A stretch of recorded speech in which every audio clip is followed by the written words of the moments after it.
rise and shine. Coffee's brewing, feeling fine. News is out and on the air. Shizzy whiz nuts wild, but we don't care. Morning whiz and coffee. Talk the news, he's a tease. Laugh it off, we're on the go. Shizzy whiz nuts, start the show. Let's go.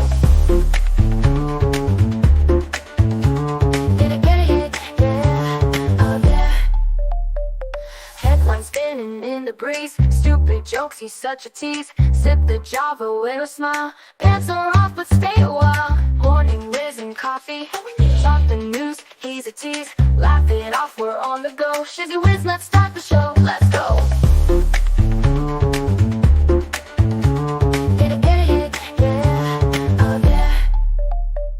Headlines spinning in the breeze, stupid jokes, he's such a tease. Sip the Java, wear a smile. Pants are off, but stay a while. Morning whiz and coffee. Talk the news, he's a tease. Laugh it off, we're on the go. Shizzy whiz, let's start the show. Let's go.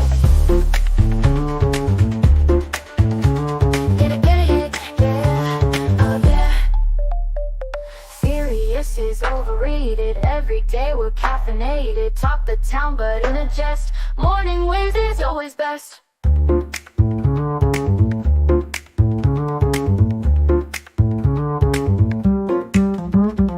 Clock is ticking, time to run. Morning show's a load of fun. Grab your mug, don't spill a drop. Laugh your ass off till you pop.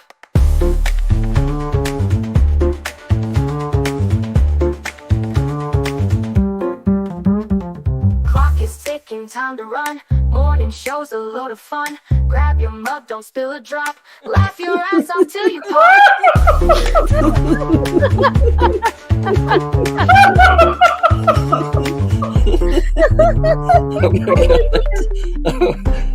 Oh my god, Shizzy breaks Larry.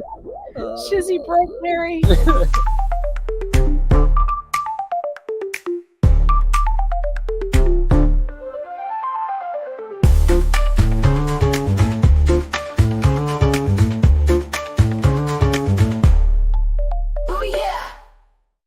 Good morning, everybody. Good morning, good morning, good morning. Man, oh man, your favorite AI are the white peacocks.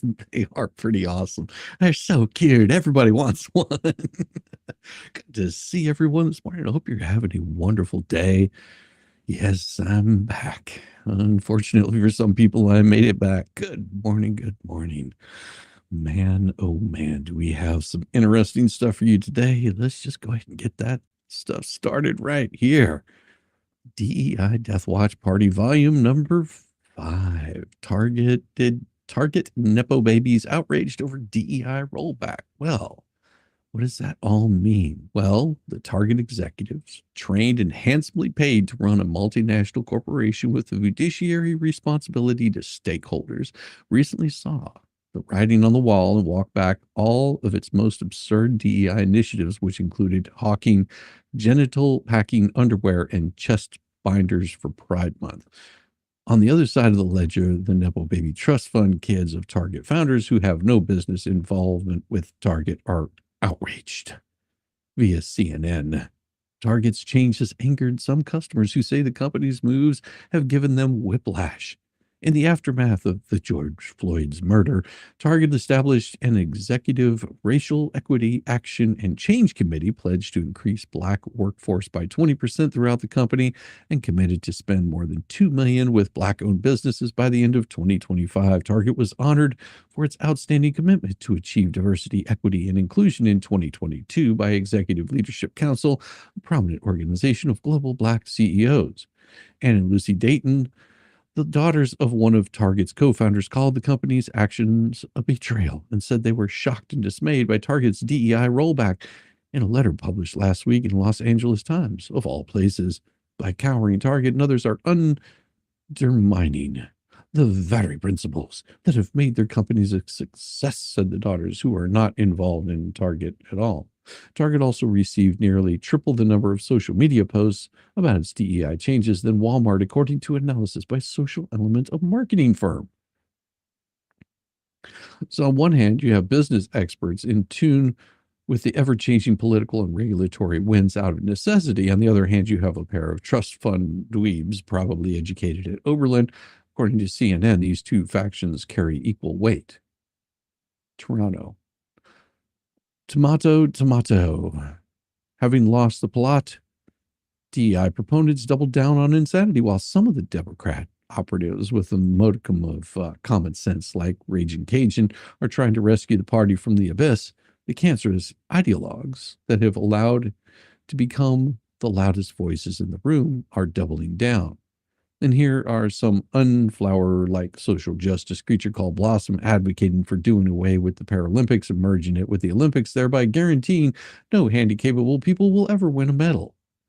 Her panel opponent, a very well-adjusted looking blonde bio-legacy woman, floated the idea as a way to illustrate the absurdity of men playing in women's sports. She probably just intended to make a point and move on, but Blossom bit on the proposition hard. And here you go. People like Blossom are exactly why Donald Trump won on November 5th. People, I believe. Oh, girl, please. Girl, please. Donald Trump rigged the election, which is why he's sitting in office now. Can we mute? And he's sitting up there booty clapping. Yeah, mute Blossom, please, because she can't stop talking. Riley, you respond. People turned out, I believe, in masses to the polls on November 5th to embrace Donald Trump, to embrace the America First agenda, to embrace his cabinet picks. But more so, I believe people turned out to the polls to reject absurdity. And that is exactly what the past 30 minutes have been on this program, Pierce, is totally, entirely, and thoroughly absurd from top to bottom, saying there should be a gender-neutral Olympics. I know. Are you serious? Madness. Do you also believe, Blossom, that we should combine the Paralympics and the Olympics? I would love to hear an answer to that. Okay, I'll ask her. Bring back Blossom. Blossom, should we combine the Paralympics with the regular Olympics? Have them all compete with each other? I mean, why not? And to go back to Riley's point to why that not? last point. You are completely insane. Let's go back to that last point. Yeah. No, So because no she Paralympian actually would win a said medal. something that I wanted to respond to. So no Paralympian will win a medal. So your diversity, equity, and inclusion people turns out to be unequal because and they doesn't wanted include a better economy. any Paralympian People or any went to woman. the poll. Yes, that's exactly what she believes. Till Democrats purge these tumors from their party, they'll never win another national election. And then you have the Unreal Delta DEI propaganda pinned to a TikTok page, generally the one who pins a post to the top of social media profile that signifies some degree of privacy. It's so crucial that it has to permanently reside at the top of a post totem pole, so it's the very first thing visitors see to understand the entity. Ergo, Delta apparently considers this girl boss propaganda snippet vital to its public relations strategy. And I'm not playing it because it's a Delta commercial. Not to question the veracity of the libs of TikTok's reporting, but almost couldn't believe the airline would be so tone deaf to pin it to the top of its TikTok page. And at the worst possible Lisa time Gibbs after donated £10 through Super Chat. Oh my Morning, gosh, Daddy thank you. Nuts. Thank you for the tenor. Morning. How are you doing? Oh my gosh. Let's see what we got here. Lisa Gibbs. Good morning, Daddy Nuts. Lisa Gibbs. Oh my gosh. That is quick. Yes, the neck is still cranking. It still hurts. Showed it there on stream. Lisa 10. She sent over a tenor right over here. Thank you so much, Lisa. That is wonderful and welcome. Yes, it is good to be back in the saddle again after a brief step away from the YouTubes. Not intentional, but there was things that had to be handled over the weekend. So thank you so much, Lisa. I hope that you're having a wonderful morning. Yes, the view needs to go next. Oh, yeah, I'm with you on that. It gets crazy. So after a Delta plane literally flipped upside down on the runway as the DEI hiring practices are correctly under scrutiny for a rash of plane crashes in very recent history, the God-tier trolling from an ex-user by posting it upside down, the entire video. Yeah, that is a perfect way of trolling somebody that took in thought that it was better to have diversity than the best person for the job. The amount of people that get kicked out of being able to succeed in life after all of the hard work, all of the talent that they bring to a job or to something to be said, well, you're one of the you, because of your color or because of your genitalia, we're going to bypass you, is very racist, and it's become very clear that these kinds of things are that. And now companies are starting to go, oh, I guess we should roll these things back. Yeah, you probably should have rolled those back quite some time ago by never implementing them. But because there were loud people out there yelling and screaming, you've got to have a equal amount of representation. You missed the point. Linz has become a member. Hey, welcome very much, Linz, for becoming a member. Or is that Lindsay? Could be Linz, could be Lindsay, but thank you. Good morning and welcome. Thank you for becoming a member of this absolute lovely mess of a storm. Thank you so very much. And this is not what you want to see in your, do you really care what the color of the person is that's cooking your food? Do you care what the color of the person is that's making your music? Do you really care what the race is of somebody that is driving your car, in Uber? Does it really matter to you what gender the person is that's flying your plane? What you want to know is whenever you get on that plane, whenever your food comes to you, that your food comes to you in a timely manner, that the plane that lands on its wheels and stays on its wheels. Which one would you rather have? The person that gets you there safe and sound, the person that gets you your food in a timely manner? It doesn't matter what race, religion, creed, any of that matters. You get the best person to do the job.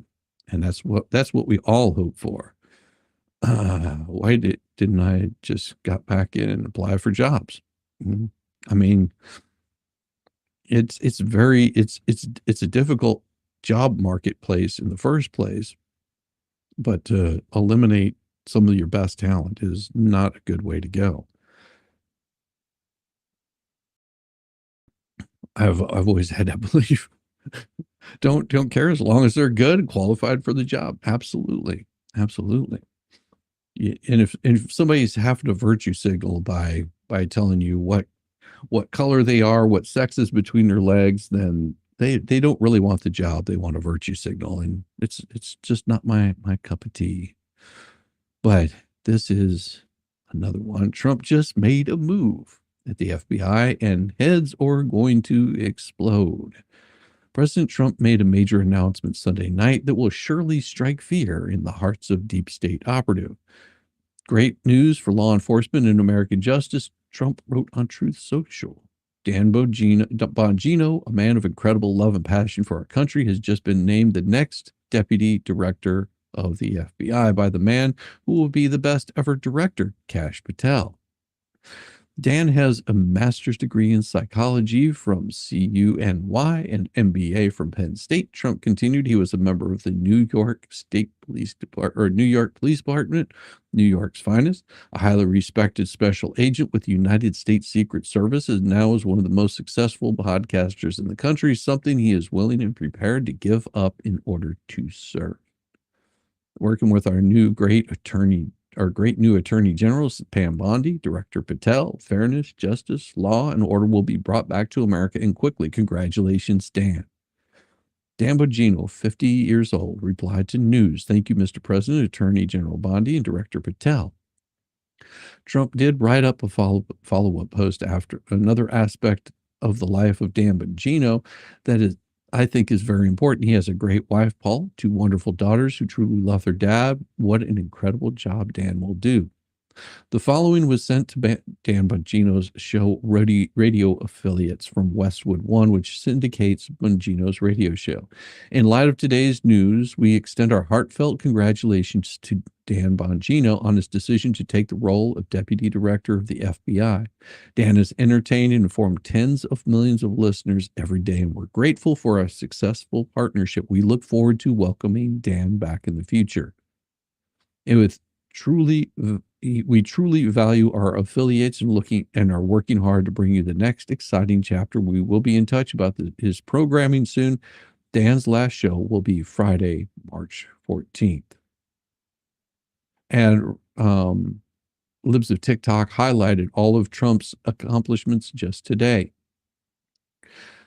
And says, what an awesome day. Leftists have a meltdown over an email. Joy Reid gone at MSNBC. More waste cut with 2,000 USAID staffers fired. Dan Bongino named Deputy Director of FBI. Kash Patel named acting head of ATF. Holy cow. I thought he backed out. I don't know.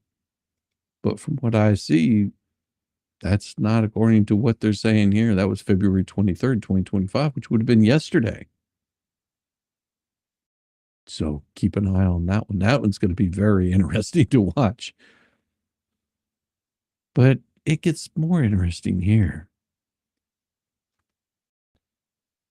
Deep State Capo John Brennan Sweat. I'm on Kash Patel's enemy list. Former retired CIA Director John Brennan issued a panicked warning over the weekend on corporate state media regarding newly confirmed FBI Director Kash Patel's agenda.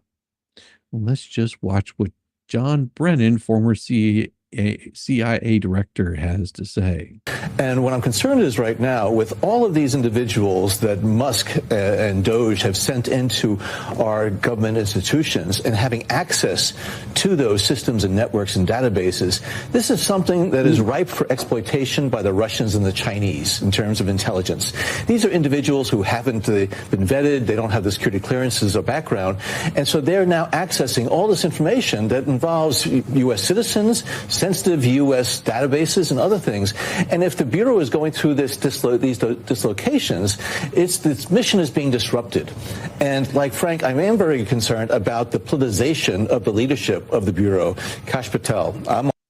Now, wouldn't it be very interesting to know that you've got the CIA director that's claiming, oh, Kash Patel has all of your information. So are you saying that the CIA director didn't? The FBI director didn't have all that information before then? So what were they doing? What were they doing? Is it possible that all the things that you fear are what you were doing in the first place? CIA director? It's a very interesting thought that all of a sudden it becomes worrisome because Kash Patel has it. But you weren't worried. People shouldn't have been worried before. It's an interesting thought. On Kash Patel's enemy list in his book. And so between Kash Patel, Pam Bondi, and others, is the Bureau, is the Department of Justice going to uphold its tradition of making sure that they carry out their responsibilities with integrity and in an apolitical fashion? Oh, did they do it before? Was the Department of Justice doing this before? Did I miss something? All of a sudden it becomes a huge concern because the other side has power. All those that are complaining are afraid that they're going to get their hands caught in the cookie jar. And I think there are serious questions, including among the people within DOJ and FBI right now, about whether or not their leadership is going to bring them down this very dark place where it's unprecedented in American history. And oh, yeah, very dark, unprecedented, scary terms. Speaking of which, Brennan is the former top CIA spook who rebranded himself as a journalist and then wasted no time in appearing on MSNBC in the very first days of Brandon Reign of Terror to declare war on anyone remotely associated with the right, including libertarians. John Brennan, 2021. Emphasis is added. The Biden intelligence services are moving in laser-like fashion to try to uncover as much as they can about what looks very similar to insurgency movements that we've seen overseas. It brings together an unholy alliance of religious extremists, authoritarians, fascists, bigots, racists, nativists, even libertarians. And unfortunately, I think there's been this momentum that generated as a result the unfortunate demagogic rhetoric of people. Yes, this is him coming into office, moving over to MSNBC. This is the same John Brennan that was worried about people looking at him. On the call, I was thinking today that this is the most relaxed I've been in the course of many inaugurations I've watched, because I'm not responsible for it. But I can tell you that when I was in the government, I had white knuckles because of the nature of the threats. But it's so much more difficult today because of what we have seen, not just over the last 2 weeks, but that certainly has riveted our attention, but because of this growth in polarization in the United States and domestic violence in white supremacist groups. So I know looking forward that the members of the Biden team who have been nominated or have been appointed are now moving in laser-like fashion to try to uncover as much as they can about what looks very similar to insurgency movements that we've seen overseas, where they germinate in different parts of a country and they gain strength, and it brings together an unholy alliance frequently of religious extremists, authoritarians, fascists, bigots, racists, nativists, even libertarians. And unfortunately, I think there has been this momentum that has been generated as a result of, unfortunately, the demagogic rhetoric of people that's just departed government, but also those who continue in the halls of Congress. And so I really do think that the law enforcement, Homeland Security, intelligence, and even the defense officials are doing everything possible to root out what seems to be a very, very serious and insidious threat to our democracy and our republic. I want to read you. Interesting. So how's that for making sure that intelligence operatives carry out their responsibilities with integrity and in a political fashion? How is it? And this is from Cruiser this morning. Stephen Cruiser says the morning briefing, the never Trump grift goes on, but it has a shelf life now. He says there's still gold in them thar hills, but it is running out. The low T doyens of Never Trump movement have been turning vitriolic obsession into cash since 2016 and are still cashing checks, which may surprise a lot of people. Sadly, there's a lot of money to be made when any Republican wants to stab another Republican in the back. That's been true for a long time, but as with so many things, it's gotten more intense since President Trump's first White House tenancy. The standard sales pitch from the Never Trumper circus of mental wellness is that all involved are motivated in the deepest, truest principles of history of principles. They lie a lot for such principled people, though they spent all last year insisting that Trump was too dangerous to be near power again, and they were all working hard to prevent his return to the Oval Office. Poppycock. The worst thing that could have happened to the professional Never Trumper class would have been a Trump defeat. This victory gave them 4 more years of fear-mongering and slobbering love fest with CNN and MSNBC hosts. A lot of them will have time to write more books about how Orange Man bad is harshing their mellow. Because it's so early in the new Trump turn, the Never Trump ugly mugs are trying to scare people about what might happen that will probably work out for them in a couple of years. The longer President Trump is in office, none of their dire predictions come true. The slower the money will roll in, as we talked about on our evenings. They know that they're limited too. You can see it in their eyes over the weekend. Ben wrote about an MSNBC appearance by former CIA director, chief mean girl of the Never Trumper movement, John Brennan. The drama queen was whining about being on the new FBI director Kash Patel's enemy list and the disruptions to the mission or some such nonsense like so many Trump haters. Brennan knows that he's been whipped. Yeah. There's still the grift, but I get the distinct impression that it's been difficult to enjoy it as much as Trump's very existence, trolling them 24/7.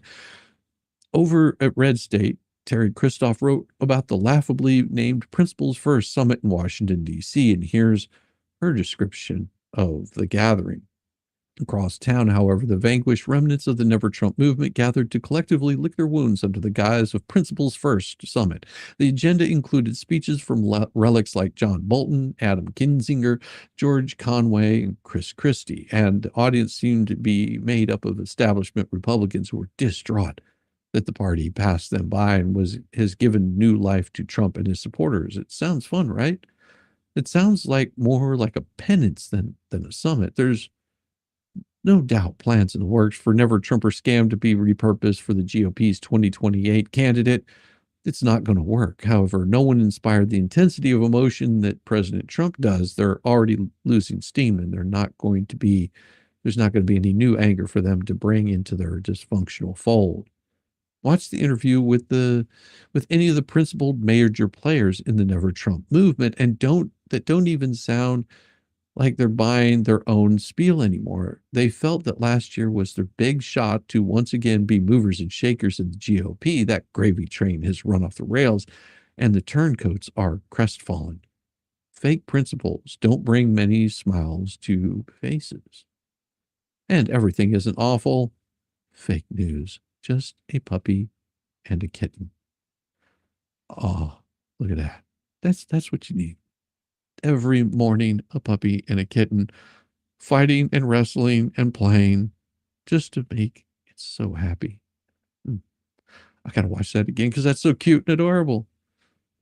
Ah, yes. Gotta watch it again. Oh, yes, that's adorable. That is adorable. Yes, that's what we like to see. Oh, the beatdown. The beatdown. Good morning, Jack. But good to see you. Good to see you. The New York Times is at it again. Oh, they can't help it. They just cannot help it. Oops, I think the New York Times just said the quiet part about deportation out loud. Tell me you're out of touch without telling me you are out of touch. I wasn't planning on writing anything today as I'm knee-deep in a house cleaning project, but I took a little break to peruse the news and saw an article in the New York Times that had me wondering if I'd accidentally stumbled upon a satire site like the Babylon Bee. It was about how deporting illegal immigrants would have a negative impact on the wealthy people who have homes in the Hamptons. You know, the real victims in all of this. The article is entitled, "They Help Make Hamptons the Hamptons, and Now They're Living in Fear." The subtitle reads, "Latino immigrants care for some of America's most lavish beachside mansions. Their disappearance would affect the wealthy too." But wait, it gets better. The article begins. "The party dresses must be double pressed, the hedges shaved into sharp rectangles, the hand soap and lotion dispensers must be formed into neat lines along bathroom sinks. Caterers need to slip out of view as soon as the oysters and cocktails are served. Wealthy residents of the Hamptons demand perfection." Now, many of the people who make it so, Latino immigrants, some of them undocumented, are panicking about President Trump's deportation orders. It goes on with great quotes like this one. Some of the wealthy are quietly beginning to make calculations about what it would mean for their undocumented workers were deported. Who would mow the lawn? Note, their undocumented workers. Sounds a little bit like slavery, does it not? Or this one from Merritt Mullen, director of the Hamptons Community Outreach. "Everyone relies on housekeepers and carpenters and tree cutters and grass cutters. People come to the Hamptons to enjoy their houses, and who's going to take care of their houses? Who would mow the lawn or shave the hedges into sharp rectangles or fill the hand soap dispensers? Are you kidding me?" I couldn't believe what I was reading. We're talking about human beings. And the New York Times is worried about how elitist Hamptons homeowners will take care of their properties. Speaking of this, the Babylon Bee actually did a story just like this a few weeks ago. Right there. They did a whole story on this. Yeah. Democrats once again concerned about who will pick their crops. Beyond essentially making the case for modern day slavery, the article also mentions that even some legal immigrants in the area are living in fear of deportation. Jerry Larson, mayor of Village of East Hampton blames misinformation, but here's the thing. The mainstream media, including the New York Times, is largely responsible for this misinformation. In this article alone, the authors are a bit hazy with their language. They use terms like immigrants, Latinos, undocumented workers, almost interchangeably to describe the same group of people, a common practice among the liberal media in recent years. I'm not sure if the left is stupid and is unaware that there's a large population of Latino United States citizens and that all people here illegally aren't Latino. Or if they just like to throw all the words together in the article as some kind of virtual signaling dog whistle, but it's utterly irresponsible. Then again, you can only see certain segments of the population as the people who mow the lawns and fill the hand dispensers. Maybe you don't care if your reporting has them living in fear. I was telling someone the other day that since January 20th, sorting through the headlines of the day can be tedious. It's like a switch flipped that day and suddenly everything is awful. One thing that bugs the heck out of me more than anything, and since January 20th, I've been confronted with daily, is when I see a headline about deportation with pictures of sad Latino children and mothers crying as opposed to the violent criminals and gang members we're actually deporting. Most, if not all of them, are not from the last month. I'm pretty certain. What do I know is what I do know is that I'm tired of being preached to by liberals in the mainstream media about empathy. They don't care about Latinos. They don't care about legal immigrants who made the effort to become American citizens. They don't even care about the illegal immigrants who are not violent criminals and actually do come here for asylum or to contribute to our society. They only see them all as potential voters for the Democrat Party. Images to guilt other people into becoming potential voters for the Democrat Party and or cheap labor so they don't have to mow their own lawns or fill their own hand soap dispensers. And it's absolutely disgusting.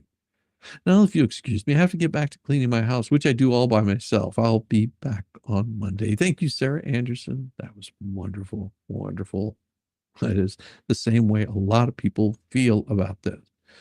Good morning. Good morning. Welcome, newcomers. Welcome to the Nut House. Oh boy.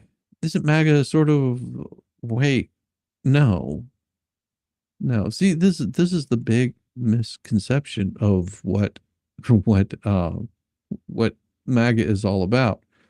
As I'll show you right here.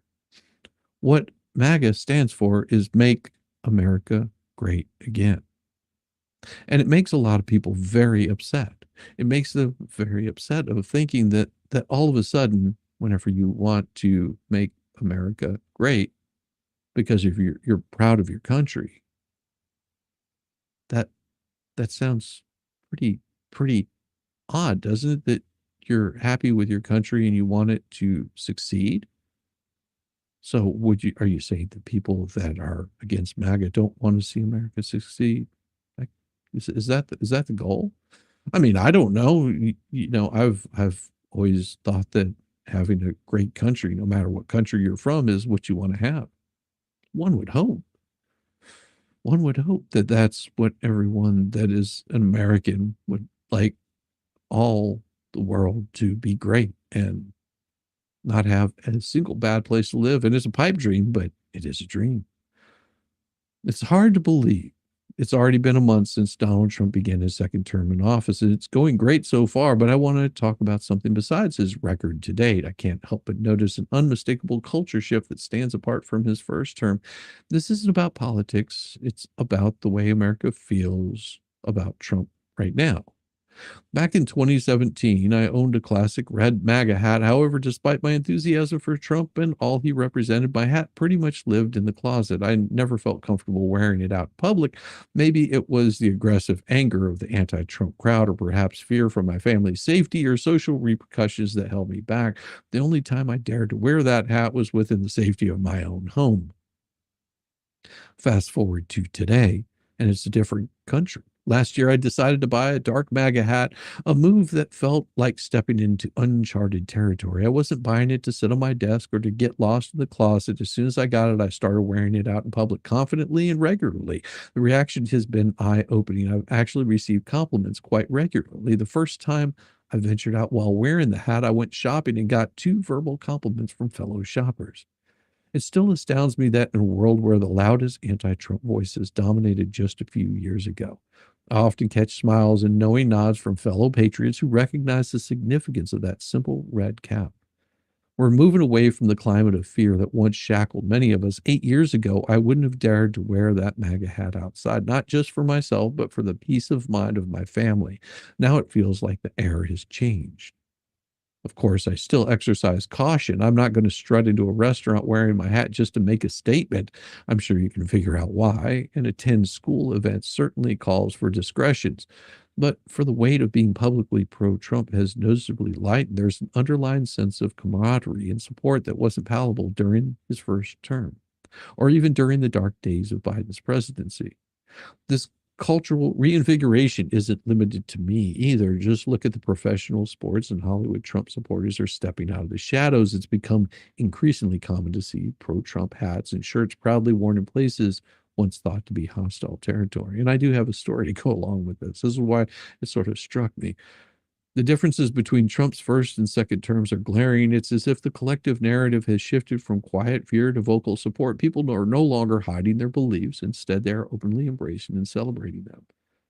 As we move further into Trump's second term, the growing acceptance of pro-Trump sentiment reflects a changing tide in America. My MAGA hat might just be a piece of fabric, but it symbolizes something much bigger. The reclamation of confidence, pride, and the willingness to stand for one's beliefs without fear of backlash. The promise of America seems to shine a little brighter every day. Thank you, Slug. I appreciate it. So my interesting story today, as I do these so damn often, is over the weekend, my wife and I were out of town, as a lot of you probably might have never heard or cared, but it's fun. And we were invited over to some drinks at somebody's house, which was really cool, and some people that we hadn't met before. And we go over and we're hanging out, and the person that invited us over, her husband's out of town, and she just wanted to introduce us to this group of people. One of them is a former banker. Another one is had some knee issues, and her mother was there too, which her mother was an absolute sweetheart. And after everyone left, she said, you guys hang out for a little bit. Wanted to talk about some stuff, and some of the conversation hit on politics, and she said, I'm always hesitant about bringing up politics in mixed group because I don't know where people stand. I just sort of wanted to get an idea where you stood politically. And I simply looked at her and said, well, my wife and I are polar opposites politically. She just looked and she was surprised by that. And she goes, why, are you one of those MAGA Republicans? I said, yeah, absolutely. And my wife got a little freaked out by that. She was like, that makes you sound like you're extreme racist. And I was like, how does that make me sound extremely racist? Because I have a belief of making America great again.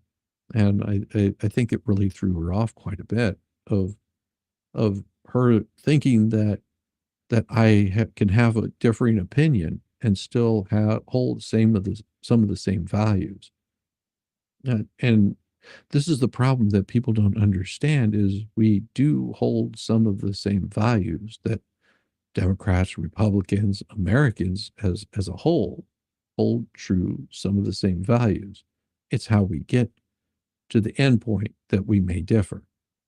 And that should always be memorialized forever and ever, that there is a big difference, that people do have the same core values, that you can get along in this political realm that a lot of people miss out on.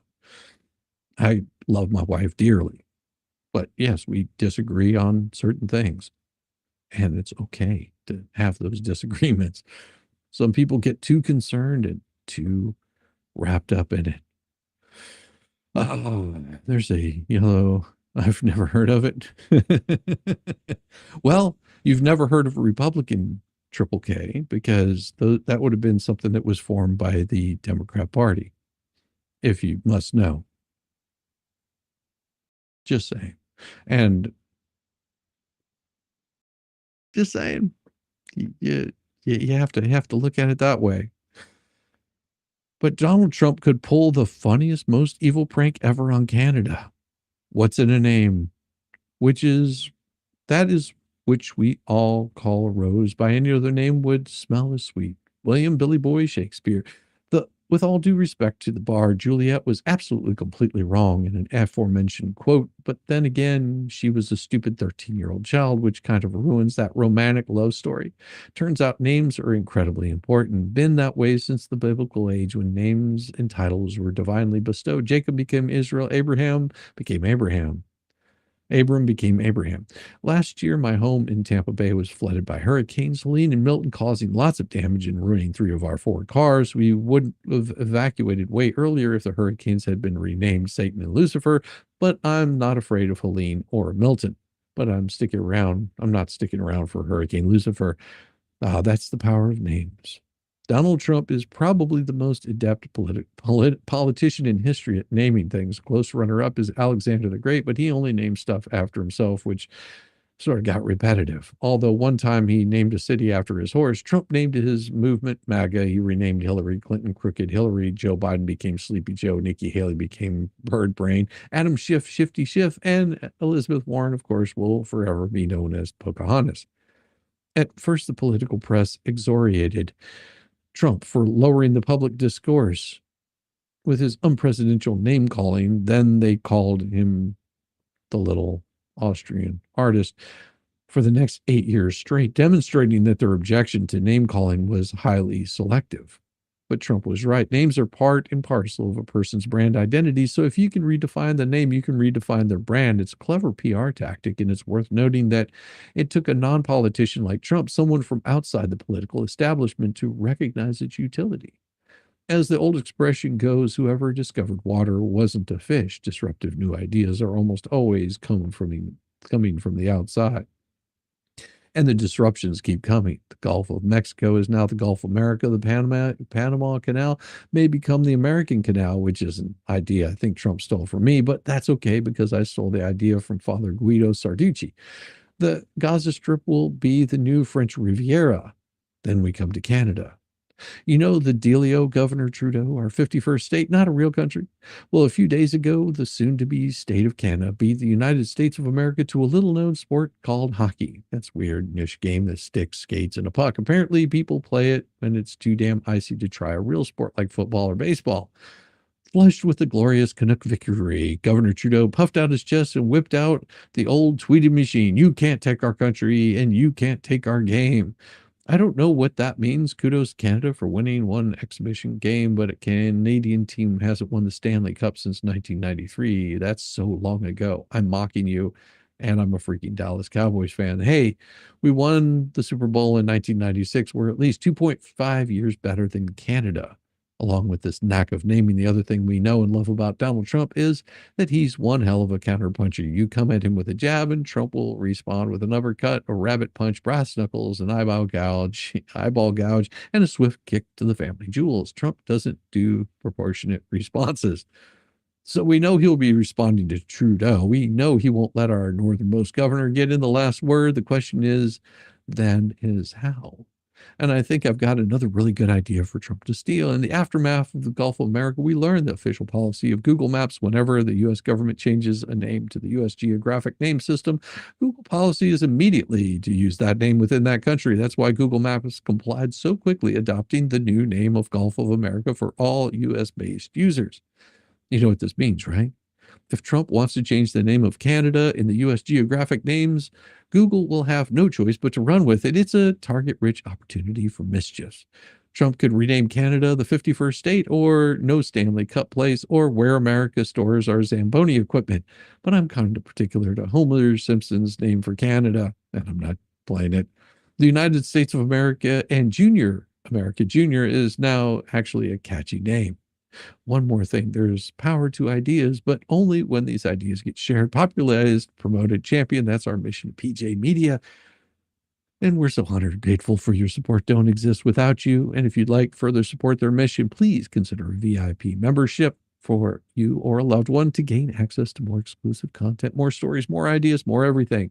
And with that special code FIGHT, F-I-G-H-T, you receive a 60% discount, which puts it at about, I don't know, $20 a year. Pretty awesome. You got the advertisements. And you will see too many scammers on there. Now I'll be on their chat after it's cleaner there.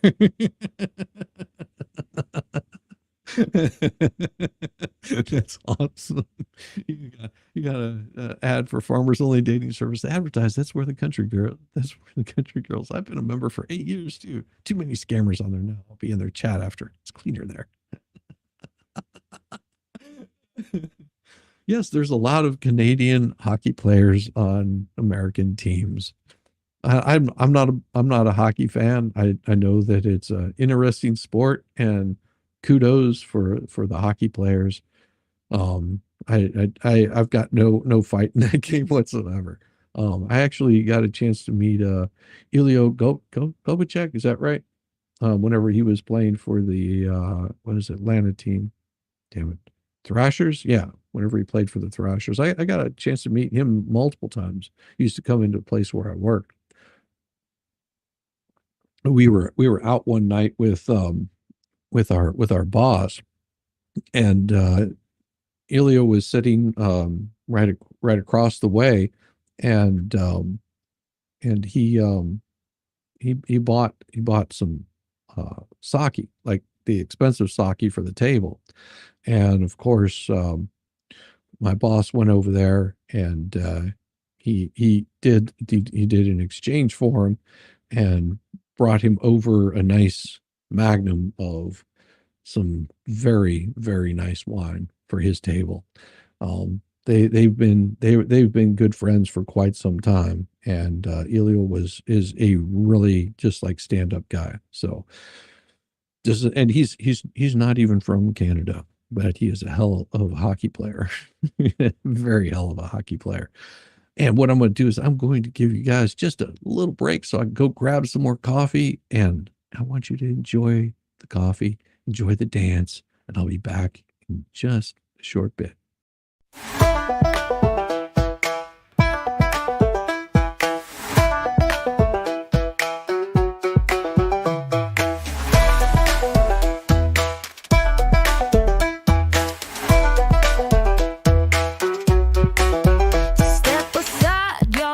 Time to shine.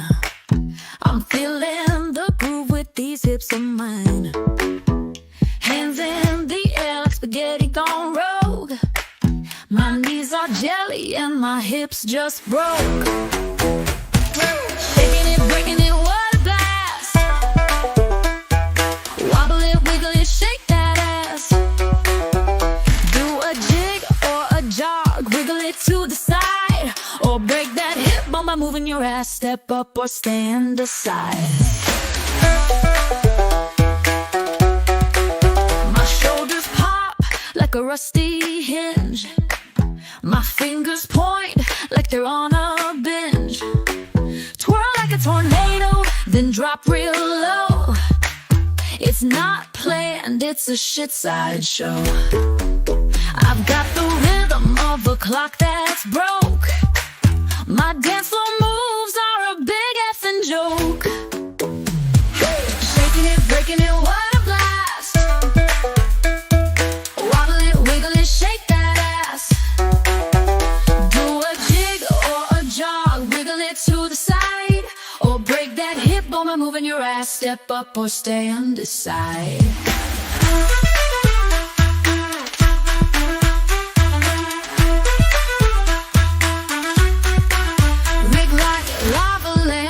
Mesmerizing glow.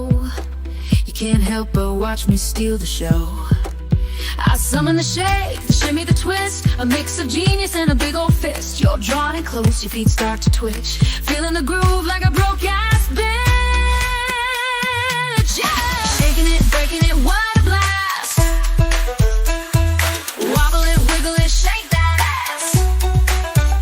Do a jig or a jog, wiggle it to the side, or break that hip bone by moving your ass. Step up or stand aside. Now we're all in the shake, no need to be shy. Move like spaghetti and reach for the sky. We'll dance like we're cursed, laugh till we're sore. Shizzy whiz nut reigns forevermore. So join the dance, let your weirdness unfurl. We're shaking ass, not a care in the world.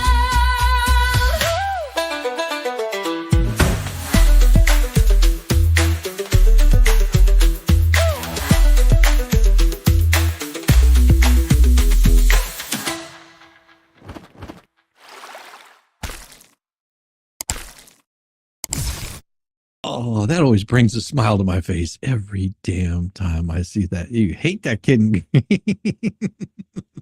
Too early to shake that booty. And there's my husband in the bathroom. Oh, yeah. The kid's got moves. The guy in gray is creepy. Yeah. But you gotta have a little bit of fun. It'd be intermission. Oh, don't worry, Jenny. You're here exactly at the time you needed to be here at the exact right time. And this one coming from Kevin Downey Jr. Nothing steams my clams like liberal cucks pretending to be virtuous. I'm finished trying to remain friends with people who are too stupid to realize they are now Marxist, or they are too Marxist to be honest about their political views. As a 36-year veteran of stand-up comedy, I watched helplessly as the so-called progressives gelded my industry comedians who once prided themselves on walking crowd members, not with foul language, but with ideas, bent their knees to the woke gods and swore allegiance to the Marxists who took control of television, films, and a ton of comedy venues. For what? So they could get paid to make jokes about whatever their new masters allowed and avoided real jobs. For Factorama, there's 45 goals of communism for America that were entered into the congressional record in 1963. Goal 21, gain control of key positions in radio, TV, and motion pictures. My friend and fellow patriot comedian John Mulrooney posted this blurb from a cruise ship company regarding comedy material.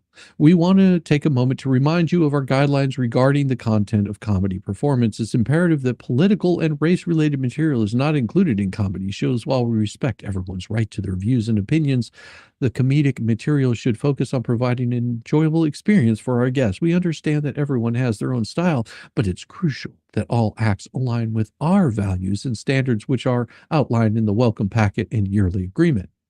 Our values and standards. And here was my friend's response. For comics everywhere, past, on, and still with us, I would like to say, fuck you. We still live in America, and your corporate policies do not trump, pun intended, our Constitution. This is what you get when DEI idiots who have to sign their names with their pronouns book talent. I pray that none of you comply. But as you're about to see, some will always comply. Cruise ships are where comedians go to make money. Their careers go to die, unless a comedian is a draw. The odds are he's making a living in comedy, but not growing well. Cruise ships pay well, but only after the comedian has been politically spayed or neutered, and I don't just mean on stage. Cruise ships demand their comedians raise their sleeves for the coof vaccine that was not only feckless but against bat stew flu, but may have left them sick in ways they do not know yet. A joke about Biden could bring a complaint from a mentally enfeebled poltroon hoping for a free cruise, which could get the comedian fired. Stand-up comedy, once considered the final free speech firewall, was on life support, and if you were a comedian working cruise ships, you had no choice to make, be true to your art, or take a massive pay cut and hit the road again. And a slameless plugorama, He says he lost a ton of comedy work for standing up against what he clearly saw as communism taking over our nation. I made it all back and more by writing for PJ Media and with his news radio program, the Kevin Downey Jr. Show, which he has every morning from 9 to 11 a.m. on Line News Radio. When Trump clown slapped Kamala on that election day, cruise ships offered free therapy to weaklings who couldn't cope with the return of common sense free speech and the inability of hospitals to cut the franks and beans off the young boys. A comedian I've known for decades recently posted the following on Facebook. I'm sure he thinks he's still a defiant counterculture comic, as most comedians do. You tell me if this is brave. When my Uber arrives to take me to the airport, it's a Tesla. I hit cancel ride, give him the swastika salute, and gladly pay the cancellation fee. The attention-starved narcissist wrapped up in an avatar of him flashing a thumbs up. Soft-bellied mollycoddles call him a hero. Non-commie comedians like myself jumped on the R-Bike's throat, and I wrote, Mitsubishi made Japanese fighters. The Japanese graped and murdered their way through Asia. Take a stand. Send the Mitsubishis away, too. Where is your stand against real anti-Semitism on college campuses? Show us how much you hate the Yahtzees. You can see why my popularity with pinko comedians is an all-time low, and I'm okay with that because I cannot be friends with anyone who votes to kill free speech and cut the twigs and berries off of 14-year-old boys. Time is life, and life is too short to tolerate fail shumps who take pride in their unwillingness to think for themselves and choose to blindly adhere to the Marxist dogma that claims men and women if they say so. These cowards, wrapped in a phantom virtue, will vote away their constitutional rights and ours simply because their political masters tell them that doing so will make them better than you and me. You will understand when I say I cannot accept or tolerate communists any more than Yahtzees, PDF files, or gluten-free pizzas, and that's why what really steams his clams this week.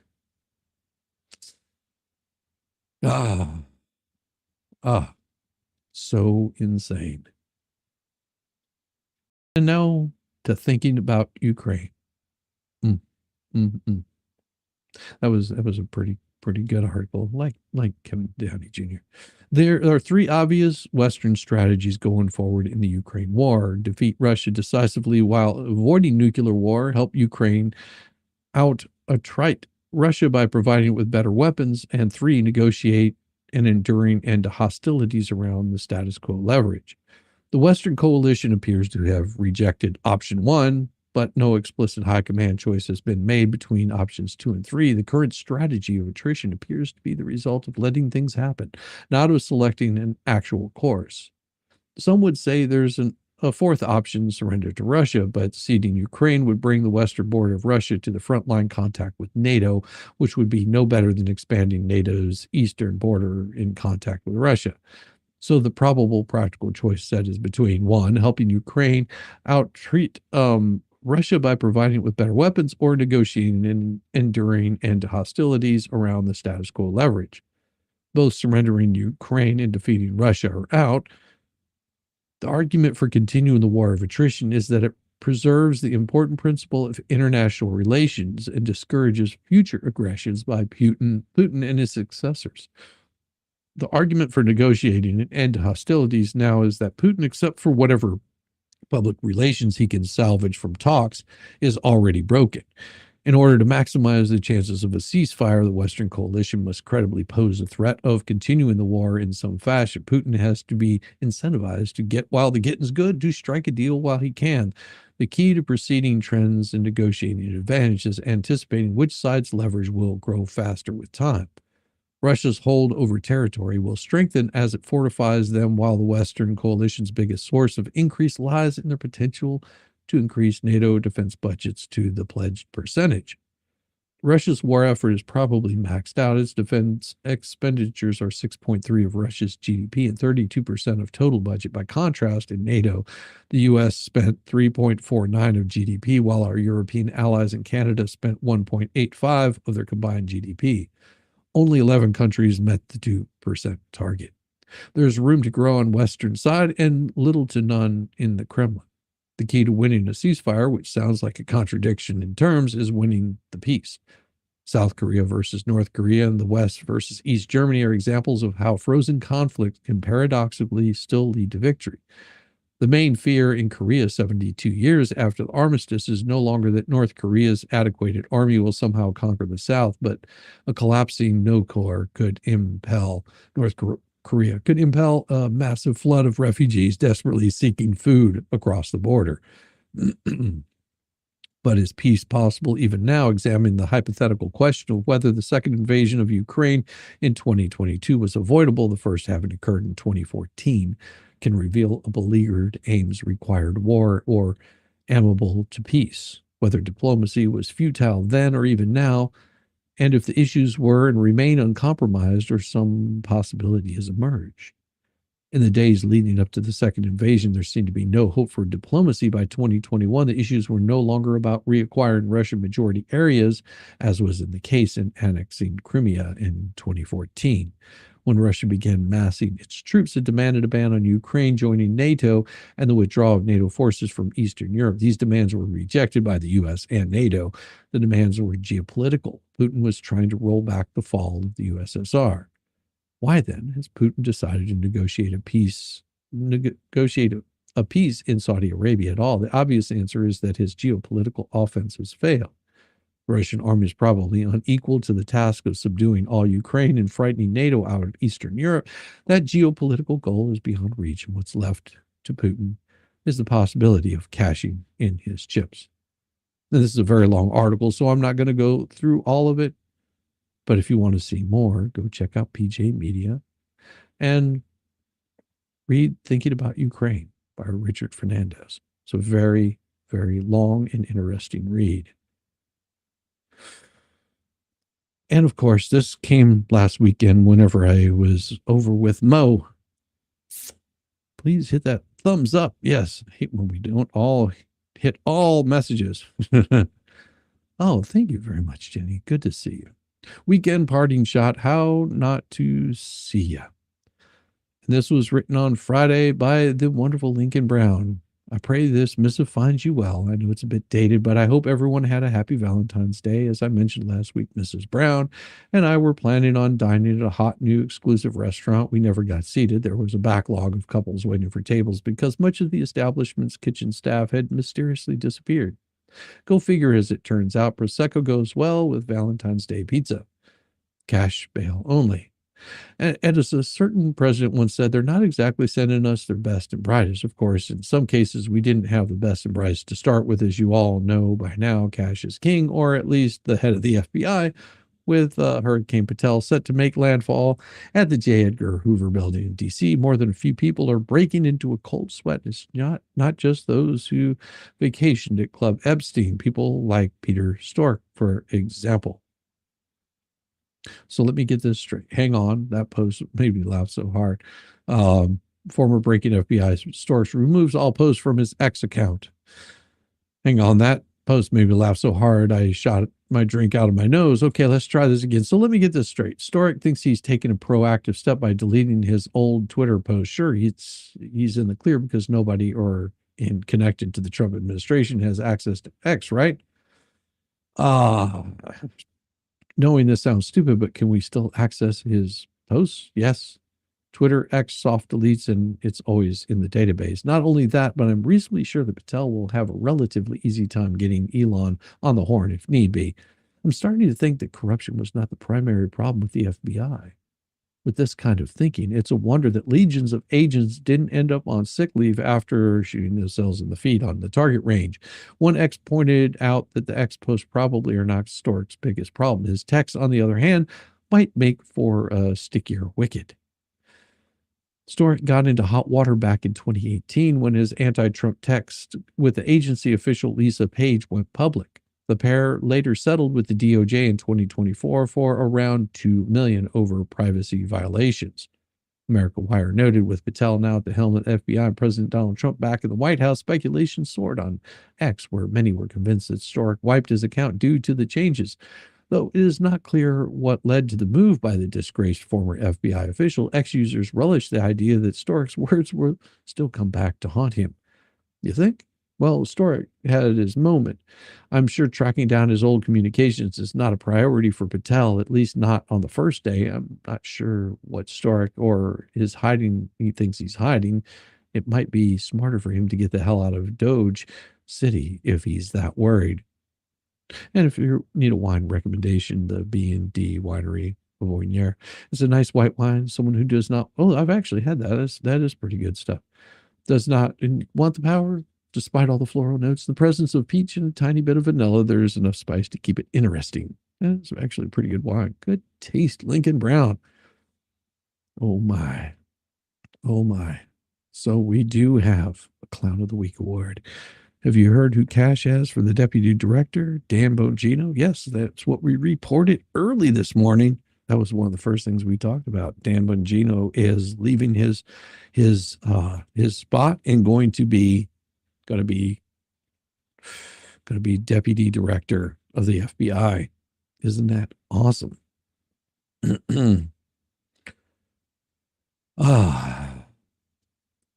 I don't know, I love this sign. It says, clowns aren't scary, slaughterhouses are. KDDJ's Clown of the Week, which is Kevin Downey Jr. again.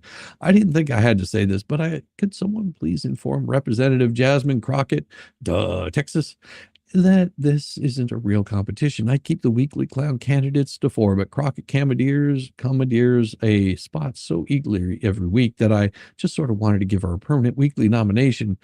Representative Jasmine Crockett. Crockett is a gem for an article like this, whereas most people will try to hide their tragic lack of intelligence. Crockett seems to, but be clown herself every time she sees the microphone.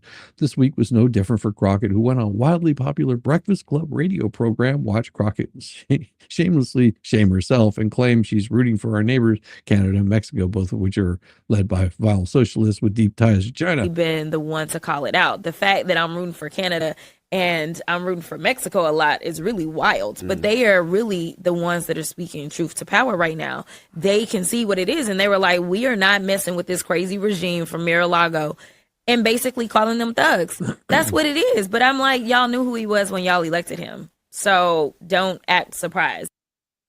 Yeah. If Crockett is too Glaykit to understand that Mexico is working hand in pocket with China and the Mexican drug cartels to inundate the United States with fentanyl, she probably doesn't deserve to be in office, considering the brutal effects that fentanyl has on the black community. Factorama, black folks made up 13.6% of the U.S. population, but are 22.1% of the fentanyl deaths.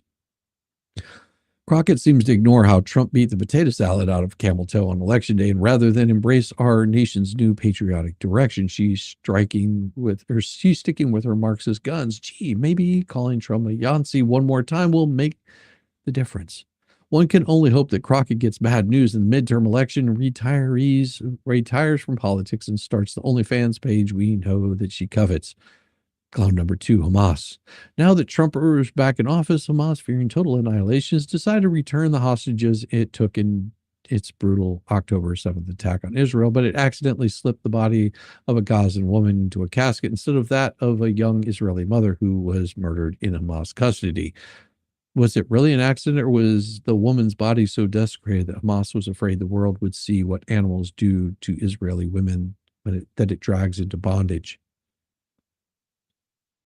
Parading the bodies of long dead hostages is particularly vulgar, yet Hamas can't help itself but uses the bodies of dead Israeli kids as some form of despicable photo op. Planet 3, Janet Mills. I've never heard of Maine's Governor Janet Mills either until Trump called her out Friday for defying his executive order banning men from competing in women's sporting events. Now everyone knows who Mills is, and she doesn't respect the White House or female athletes. Watch Trump as he goes into beast mode and clown slaps Maine's Marxist governor. I understand Maine. Is Maine here, the governor of Maine? Well, are you not going to comply with it? I'm complying with state and federal laws. We are the federal law. Well, you better do it. You better do it, because you're not going to get any federal funding at all if you don't. And by the way, your population, even though it's somewhat liberal, although I did very well there, your population doesn't want men playing in women's sports. So you better comply, because otherwise you're not getting any federal funding. Every state, good, I'll see you in court. I look forward to that. That should be a real easy one. Ooh. And enjoy your life after governor, because I don't think you'll be in elected politics. Every state has a responsibility to comply with Title IX. They have an obligation, a legal obligation, and we'll be enforcing aggressively, and we're going to be protecting our citizens. We're going to protect. So just to end this administration. Ouch. Ouch. That is crazy. That is crazy. Okay, Kathy Hochul. Kathy Hochul has never been accused of being clever. Her humiliating attempts to look more human and less reptilian by posing with a barbecue was a hoot. But like Schumer, I believe Hochul is surrounded by imbeciles who are afraid to be honest with her. I think Kathy believes she might, that she has the talent to oppose Trump. In order to give bail reform failure a positive outcome, Governor Hochul will personally barbecue all the New York victims killed this summer in her summer home in East Hampton.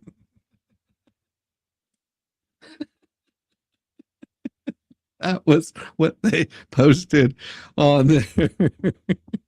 As you saw the Janet Mills tape, Trump is a master troller. Hochul doesn't have the goods to go up against Trump yet, has decided to do so. Anyway, Hochul is suing Trump for her $9 tax that some refer to as a congestion pricing, which is really just a money grab that most New Yorkers do not want. Here's how she walked right into Hochul's trap. Am I the only person that truly understands how the Democrats in New York just got totally played by Donald Trump? Here's how Donald Trump's latest massive win went down. He had his transportation secretary, Sean Duffy, knock down Kathy Hochul's congestion tax. Kathy Hochul is the box wine drinking soccer mom turned governor of New York who decided it would be a great idea to charge New Yorkers $9 to drive into Midtown Manhattan, their own city, at the most popular time of day. This was, of course, a very unpopular thing to do, so Donald Trump shut it down. And then he anointed himself king. He actually posted on Truth Social, the congestion tax is dead, long live the king. And then the White House created this very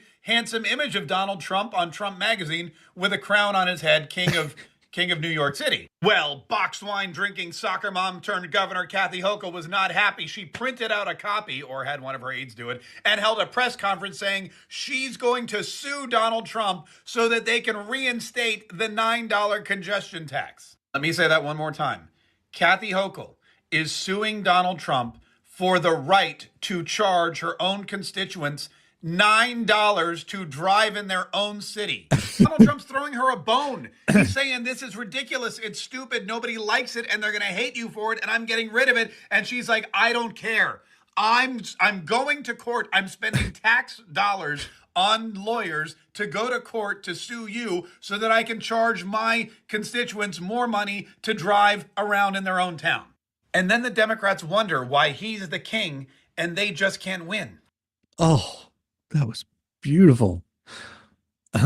Unable to recognize a political hand grenade when she's holding one, Hochul has publicly and defiantly thrown down the gauntlet to Trump, who eats stupid people for fun and uses the soundbite to take a victory lap. Remember the video of Trump berating Janet Mills is going viral as you read this. Yeah, that was what she wants to do. Kathy Hochul posted this video yesterday boasting about how she made the subway safer. Today, a woman was burned alive on the subway. Another individual was stabbed to death while another is in the hospital with injuries. Good job, Governor Kathy Hochul. Hochul appears to have wet spaghetti ties to reality at best, going up against Trump at a time when almost all of New York State, including New York City, is leaning towards Trump is a political suicide, especially considering that she is one of the least popular Democrat governors in the nation.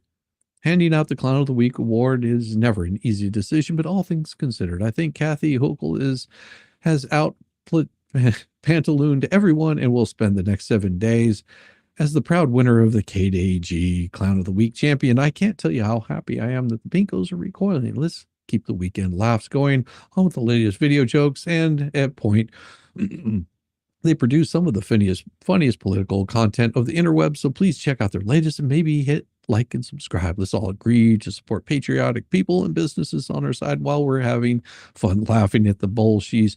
Please take a moment to join PJ Media, a VIP member, and all you have to do is type in fight whenever you're joining. PJ Media gives you a 60% discount. Bless her heart. Exactly. Yes. Hold on just a second. I've got a cough. Thank you so much, very much for that. It is very true. Thank you very much, Cynthia. And the ads do help. The morning streams don't generate a lot of revenue, and I do enjoy doing the morning streams, and it helps keep the lights on over here.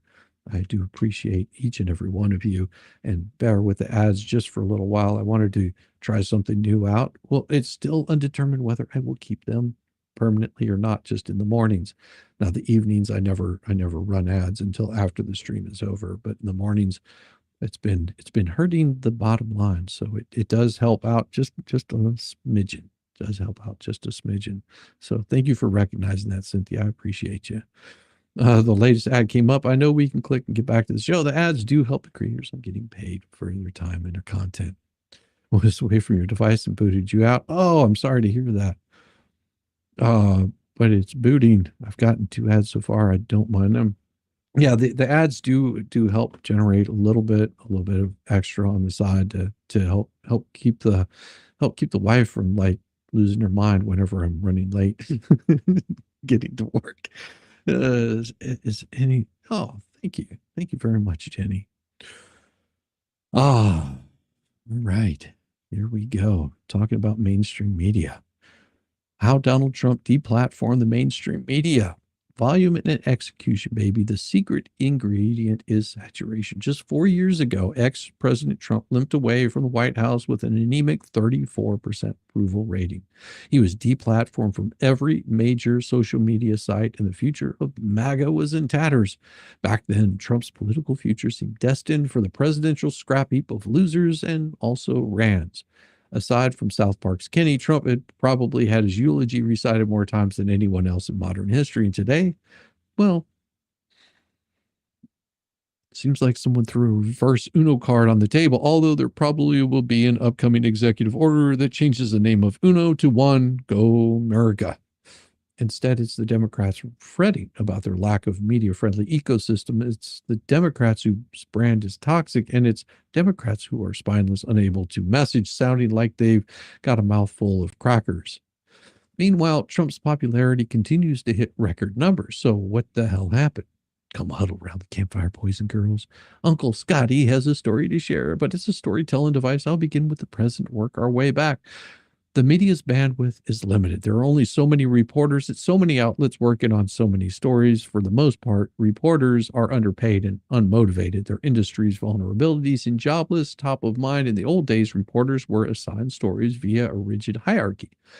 So PR pros tended to pitch the news to the news directors. Nowadays, we pitch to the reporters directly. Since the hierarchy is broken, reporters tend to do whatever the hell they want to do. And either the subsequent clicks justify their editorial choices or they're fired from the outlet. Journalists today are judged by the traffic they generate. The new paradigm leads to a less risk-taking and more groupthink since they're mostly following the whims and interests of their outlet's audience. You got to give them what they want or they won't click on your story. Its inhabitants' creativity and leads to a lot of repetition, which is obviously bad. But the worst part is that it's impossible to be nimble and responsive within the system. Think of it as a hive mind. Until a consensus is reached, the hive ain't moving. Nobody has the courage to freelance or do what they're told not to do, which is pretty common even in the YouTube because everybody's seeking that algorithm. They're saying, I need to change the algorithm. I need to become part of the algorithm. I need to get people watching my story instead of just telling the story as you see it. Having your own opinion is not a bad thing. It maybe doesn't make you popular. I mean, if you look at my morning streams, I have a wonderful amount of people here in the mornings. But if you were to pull up MSNBC, CNN, at the same time in the morning, they're going to have thousands, tens of thousands, hundreds of thousands of people watching their news almost throughout the entire day. Mainstream media has the numbers that I could only dream of, but they also have a budget that I don't have. Now, this gives me a window of opportunity. There's a famous expression, quantity is a quality of its own. Unfortunately, the quote was apparently from Stalin, but don't focus on that right now. The biggest reason for Trump's month one success is because of volume and execution. They're overwhelming the opposition. And just as importantly, they have skill, discipline, and talent to handle the higher workload. Steve Bannon called it flooding the zone. As he described it, the opposition party is the media, and the media can only because they're dumb and they're lazy. They can only focus on one thing at a time, and all we have to do is flood the zone. Every day we hit them with 3 things. They'll bite on one, and we'll get all of our stuff done. It's not a novel PR tactic. Companies do it all the time. On the same day you're hit with, a high-profile sexual harassment lawsuit, you might opt to announce the hiring of your first female CEO or new scholarship for women in your industry. Often you can drown out negative news with large quantities of content, throwing out stories at the media the way Russia threw bodies at the Germans in World War II. That's my second Stalin-esque analogy in the past 2 days. Eventually you exhaust the other side. Even after all these years, the mainstream media is still like a hyperactive golden retriever chasing a tennis ball. Trump just needs to wave it around in the air and they're salivating. He can fake throw it a dozen times in a row and they'll fall for it every damn time. And then he does throw the ball. They gallop after it at warp speed. But when Trump throws the ball 4 or 5 balls at once, they still only go after one of them. All the others are left in the field. That brings us to the political tactics of today and why they're successful. But what about 4 years ago? How did we reach the point where the mainstream media is yammering into the void and it's a conservative movement that rules the world of alternative media? 2 words, credibility and proportionality. The mainstream media's credibility vanished in the wake of the coup. It was such a grotesque overreach and life-altering overreaction that it pushed a generation of young people to the right. This was because not only did the media push the coup hysteria with gusto, but they viciously attacked all dissenting opinions, excising them from their platforms. This meant if you wanted to hear a different point of view, you had to look elsewhere. And so their audiences did. Alternative media is outpouring traditional media for the same reason that Rush Limbaugh, talk radio, Fox News were so successful. When you systematically block conservative voices and right-of-center opinions everywhere else, you create an opening for a competitor to exploit. And not just exploit, to monetize. Rupert Murdoch made an absolute mint simply by catering to an overlooked, underappreciated audience. It wasn't only the coup, it was also Elon Musk. 4 years ago, the mainstream media browbeat social media giants into deplatforming Donald Trump. His Facebook, Twitter, YouTube accounts were confiscated. The tech oligarchs joined the anti-Trump hive mind, and the MAGA movement was persona non grata. The mere act of disputing the official government narrative about the coup or what happened on January 6th could get you kicked off a platform forever. No lie. Elon Musk instantly changed everything. Say what you want to about the guy. People certainly have. He is an extraordinarily independent thinker, the human antithesis of groupthink.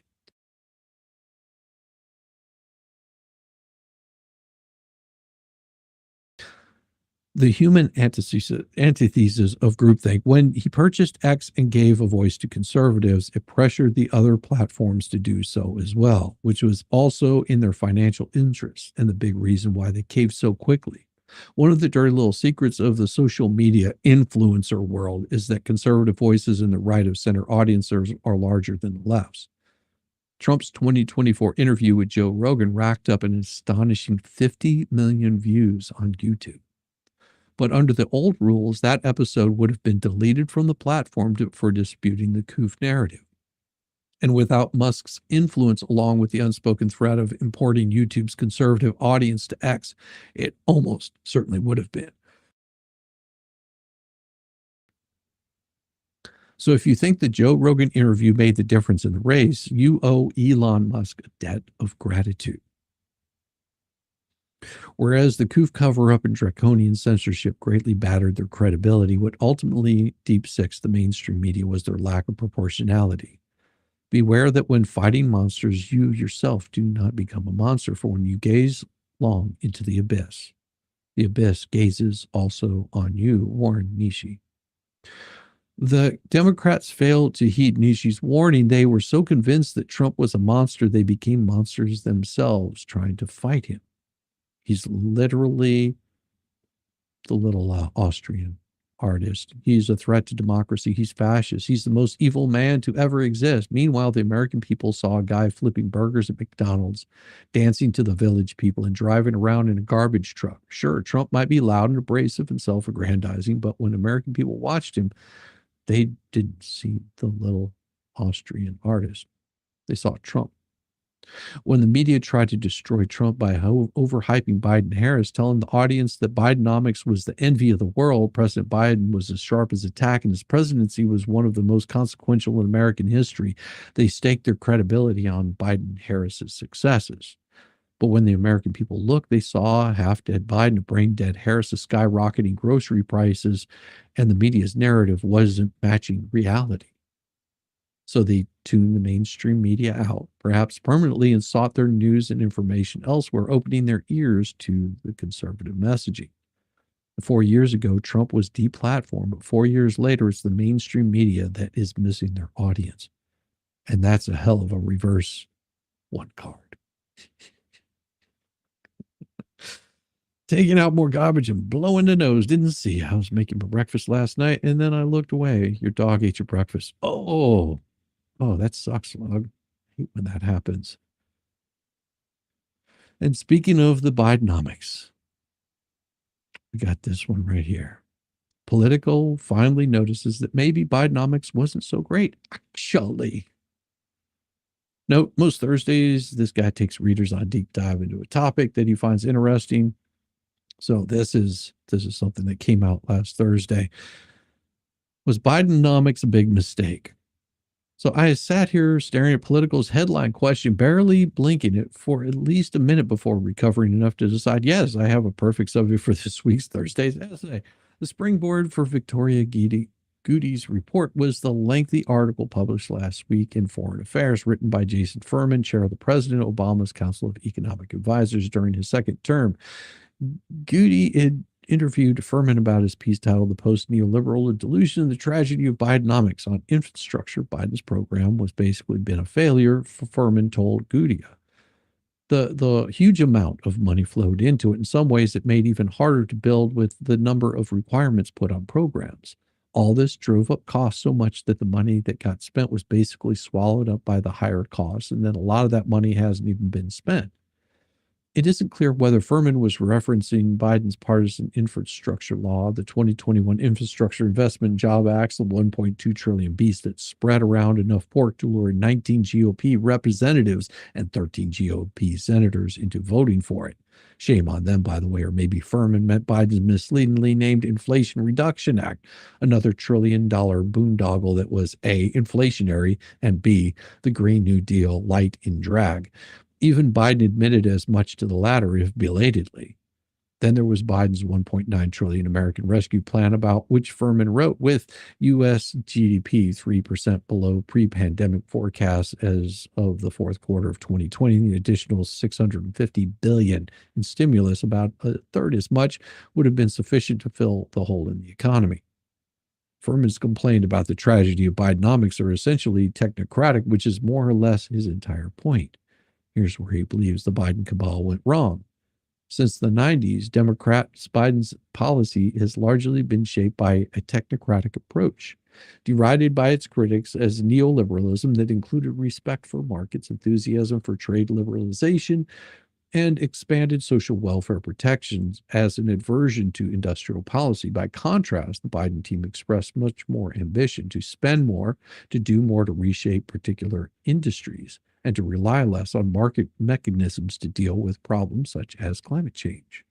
Thus, the administration set out to bring back vigorous government involvement across the economy, including in such areas as public investment, antitrust enforcement, worker protections. revive large-scale industrial policy, and support enormous injections of direct economic stimulus, even if it entailed unprecedented deficits. The administration eventually came to dub this approach Bidenomics. In the Biden team's view, Furman explained they were turning the page on the economic policies pursued by Bill Clinton and Barack Obama, which the Biden team explicitly argued were too focused on free trade, too timid on deficit spending, and too reliant on welfare state to fix the gaps left as a result. Now, it doesn't matter about Furman's analysis. What he's going to show you is that there's also real inter-party dissatisfaction with Bidenomics finally expressed after the election. Naturally, I'd also like to share with you what might be the inter-party dissent gone public. And because this is such a long story, I'm going to leave that there. And you guys could go back and check that yourself on PJ Media. It is a wonderfully long story that was written by Stephen Green. Very, very great article that you can find only if you're a VIP member over there on PJ Media. And they do have, and the only reason that I show a little bit for them is because they are kind enough not to shut me down whenever I talk about these kind of things. But this is what I'm going to leave you with today. Just this final thought right here. This is going to be very enjoyable. But what James Carville is referring to is this huge drop in support for President Trump and for Elon Musk and what he's doing at Doge. So there were a bunch of polls that came out. CNN has 2-to-1 people are upset about Musk having such a prominent role in the government. Trump's approval rating is down 5 to 7 points across 4 of these big polls. He's underwater on managing the economy, which is obviously what handed him the presidency, 8 points underwater. And then in terms of how the public is feeling, not only reflected in those numbers, did you see those town halls that were going on last night? So Rich McCormick in Georgia, safe seat, people booing him, catcalling. They're concerned with everything from spending cuts to what's going on with Doge to that Donald Trump is becoming a tyrant. Cliff Bentz in Oregon, similar reaction. This guy, Tony Balderson, he's in a Trump plus 18 district in Ohio, saying Trump's executive orders are getting out of control. They are hearing from the American public that what is going on from the Oval Office to CPAC, which is, you know, Pam Bondi being at CPAC seems like a politicization of the office, to say the least, is not what the American public wanted. They wanted someone to come in to get the economy back on track. That hasn't been happening. Yes, They wanted a different vision of getting rid of illegal immigrants. They wanted people who are actually convicted of crimes to be the ones getting kicked out, not just picking up anyone who speaks Spanish. So that's what Carville is saying, and I think it's good strategy. Really? Now you got to get some out of the freezer, warm them up. Do so, Chris. Cabbage rolls, I've yet to cook, though. Tariffs are scaring you. Well, the tariffs can be scary, but there's also a reason behind a lot of those tariffs, and tariffs are not new. They don't damage the economy like everybody predicts that they will. It is an equalizer, because currently, right now, we pay large tariffs to China. We pay large tariffs to other foreign entities, like a disparaging amount of tariffs that we pay to other countries.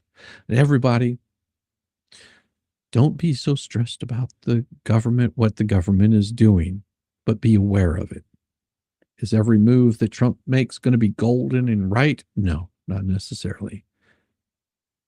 Anyone that's illegal and in the U.S. is a criminal, absolutely, and has been for quite some time. Everyone have a wonderful day. I will see you guys tonight. I'm sure that I will have something wonderful for you happening tonight because, oh my God, the internet got lit up last night like a fire. If you didn't see last night's stream, go and check that out. That was a lot. That was about almost 3 hours of breaking down the latest lawsuit that was filed. Or don't. If you're not interested in it, no worries. It's okay. But it was very good. Thank you so much for being here this morning with me. I had a very busy weekend, and I hope that the rest of the week goes just as glorious as this weekend did. Thank you very much. I will see you guys on the flip side. Peace, y'all. I love you. Bless your heart. I thought I was the only mentally challenged one here.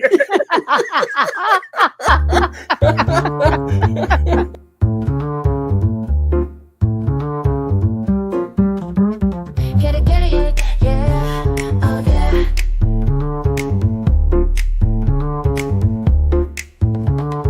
Early morning, rise and shine. Coffee's brewing, feeling fine. News is out and on the air. Shizzy Whiz nuts wild, but we don't care. Morning Whiz and Coffee. Talk the news, he's a tease. Laugh it off, we're on the go. Shizzy Whiz nuts, start the show. Let's go.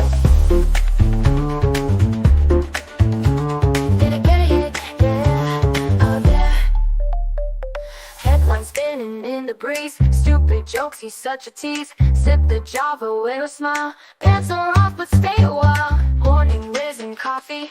Talk the news, he's a tease. Laugh it off, we're on the go. Shizzy Whiz, let's start the show. Let's go. Get it, yeah, oh yeah. Headlines spinning in the breeze, stupid jokes, he's such a tease. Sip the Java, wear a smile. Pants are off, but stay a while. Morning Whiz and Coffee.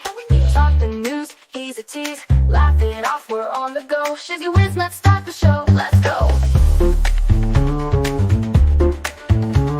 Get it, yeah, oh yeah. Serious is overrated. Every day we're caffeinated. Talk the town, but in a jest. Morning Whiz is always best.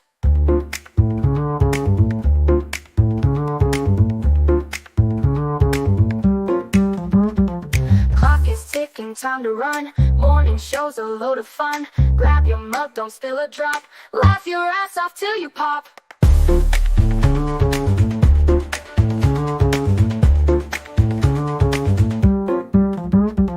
Clock is ticking, time to run. Morning show's a load of fun. Grab your mug, don't spill a drop. Laugh your ass off till you pop.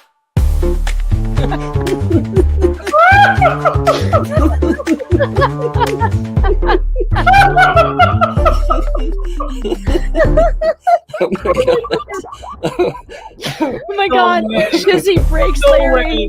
Shizzy broke Larry.